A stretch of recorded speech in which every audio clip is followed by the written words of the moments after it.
और तभी एक ऐसा सच सामने आता है जो सबको हिलाकर रख देता है। जिस पर सबसे ज्यादा भरोसा था वही निकला सबसे बड़ा धोखेबाज। अब सवाल ये है, क्या मायरा वाकई सेफ है या खतरा घर के अंदर ही है?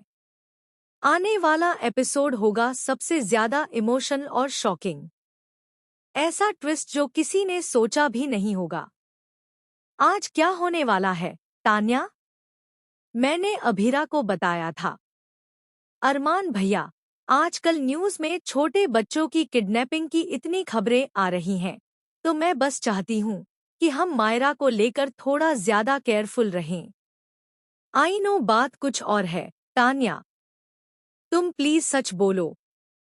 मुझे और अमीरा को बहुत टेंशन हो रही है। हमें मायरा के बैग से ट्रैकर मिला है। कोई मेरी बेटी को ट्रैक कर रहा है, तान्या। कल तक उन गुंडों को पैसे देने होंगे, वरना वो मायरा को किडनैप कर लेंगे। मुझे पता है मायरा किसी किस्म के खतरे में है। हमारे पास कोई डिटेल्स नहीं है।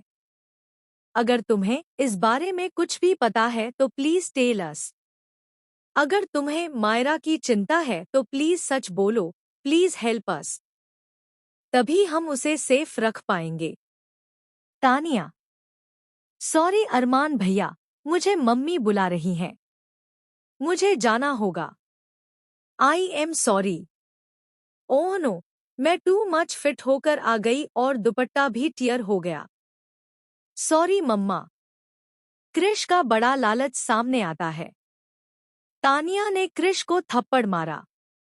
अब देखना होगा कि क्या तानिया क्रिश को पैसे अरेंज करके देती है ताकि वो ब्लैकमेलर्स को पैसे दे सके और मायरा को कोई नुकसान न पहुंचे। लेकिन यहाँ क्रिश का लालच बढ़ जाता है। उसे लगता है कि वो गैम्बलिंग करके इन पैसों को डबल कर देगा और एक ही बार में गुंडों को पैसे देकर अपनी जान बचा लेगा। साथ ही वो अपना लोन भी चुका लेगा। आने वाला एपिसोड होगा सबसे ज्यादा इमोशनल और शॉकिंग। ऐसा ट्विस्ट जो किसी ने सोचा भी नहीं होगा। वीडियो को लाइक करें, सबके साथ शेयर करें और ऐसे ही प्रोमो और अपडेट्स के लिए सब्सक्राइब जरूर करें।